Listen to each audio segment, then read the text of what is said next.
আজকে আপনাদের সাথে একটা নর্মাল মাটির ব্যাংকে এত সুন্দর একটা লুক দিব, সেইটা দেখার জন্য সম্পূর্ণ ভিডিওটা আমার সাথেই থাকতে হবে। আসসালামু আলাইকুম আমার কলিজার আপু ভাইয়ারা, কেমন আছেন সবাই? আশা করছি যে যেখান থেকে বসে আমার আজকের ভিডিওটা দেখছেন সবাই ভালো আছেন। আলহামদুলিল্লাহ আমিও ভালোই আছি। ঘরে বসে একদম সহজে এই নর্মাল একটা মাটির ব্যাংকে কিভাবে আপনি একটা গর্জিয়াস লুক দিবেন সেটাই থাকছে আজকের ভিডিওতে।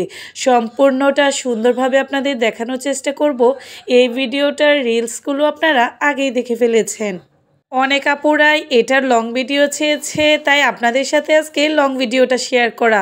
একটু মনোযোগ সহকারে দেখলে আপনারাও কিন্তু ঘরে বসেই এইরকম মাটির ব্যাংক অথবা যে কোনো কিছুর উপরে মোজাইক আর্ট করতে পারবেন। আমি প্রথমেই এই যে মাটির ব্যাংকটা দেখতে পাচ্ছেন, ফেভিকল আঠার সাহায্যে স্কোয়ার সাইজের যে মিররগুলো আছে সেগুলো লাগিয়ে নিয়েছি। আমি কিন্তু উপরের অংশটা ফাঁকা রেখেছি। এখন এই মাঝের অংশটা আমি সার্কেল করে দিব যে গোল মিররগুলো আছে সেটা দিয়ে, আর নিচে আবার স্কোয়ার সাইজেরগুলো দিয়েছি। সম্পূর্ণটা আমি এভাবে করেছি। এইটা কিন্তু ভালোভাবে শুকানোর আগ পর্যন্ত অন্য কাজটা করা যাবে না। আপনারা চাইলে যে কোনো ডিজাইনের যে কোনো সাইজের মিরর এখানে ইউজ করতে পারেন। এই মাটির ব্যাংকটার উপরে ক্লে দিয়ে কাজ করা ছিল, যেটা উঠিয়ে এখন আমি এটার মধ্যে মোজাইক আর্ট করছি। আর এই তো আপনাদের সাথে মোজাইক পেস্ট তৈরি করাটা দেখিয়ে দিচ্ছি। প্রথমে 5 চামচ টাইলস পুডি অথবা হোয়াইট সিমেন্ট আর 2 চামচ ফেভিকল আটা আর 1 চামচ হোয়াইট কালার আর 2 চামচ রেড কালার মিশিয়ে এই পেস্টটা আমি তৈরি করে নিয়েছি। আমি আমার পরিমাপ মতো তৈরি করে নিয়েছি।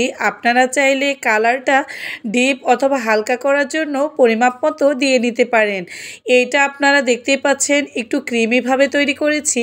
এইরকম থিকনেসটা থাকলেই কাজটা করতে সুবিধা হয়।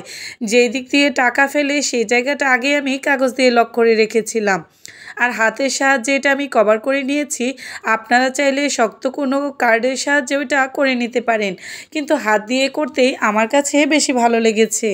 এখন একটা সুতির ন্যাকড়া পানিতে ভিজিয়ে বারবার করে একটু সময় নিয়ে এটা পরিষ্কার করে নিতে হবে। কিন্তু একটু কষ্ট হলে এটা রেজাল্টটা দেখে আপনার সব কষ্টটাই দূরে চলে যাবে। এটা দেখতে এতটাই ভালো লাগে, আপনারা নিশ্চয়ই লাস্টে দেখতে পারবেন। বারবার পরিষ্কার করার পর এই যে এইরকম একটা রেজাল্ট এসেছে। আমি উপরের অংশটা সিলভার কালার করেছি, ওই অংশটা স্কিপ হয়ে গিয়েছে। চাইলে আপনারা ওইখানে হোয়াইট কালারও করতে পারেন। এই দেখেন তো কালার কম্বিনেশনটা কেমন এসেছে। আমি একটা বেবি পিঙ্ক কালার আনতে চেয়েছিলাম, তাই রেড কালারের সাথে হোয়াইট কালার মিশিয়ে কালারটাকে একটু হালকা করে নিয়েছি। ভিডিওটা ভালো লাগলে প্লিজ একটা শেয়ার করে দিবেন। আল্লাহ হাফেজ।